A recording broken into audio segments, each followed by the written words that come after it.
Time now for Ask the Expert, John Halterman, with Wisdom to Wealth. If someone was concerned about inflation when saving for retirement, what would you do to combat that?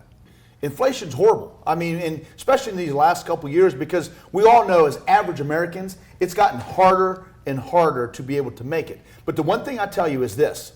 You got to make sure that the money that you're investing is earning you more than what that's costing you in inflation. Because a lot of times people think, inflation might be on average 2-3%, but in the last few years, it's 6 and above. And so what you have to remember is you got to give yourself an opportunity to where your investment portfolio is actually outpacing that. So that means that you got to be growth oriented. And I got to tell you, that means that you got to think through strategy. And when I say strategy, what I want you to do is I want you to separate the money that you're taking out for income from the money that you're looking for growth. Because one of the mistakes that people make all the time is they, especially as retirees, they put all their money in a big pot. And as they have that money in that big pot, they're taking out systematic distributions, and they don't have some dedicated to income and some dedicated to growth. And so having segmentation and focusing on a component of growth is always going to be a winner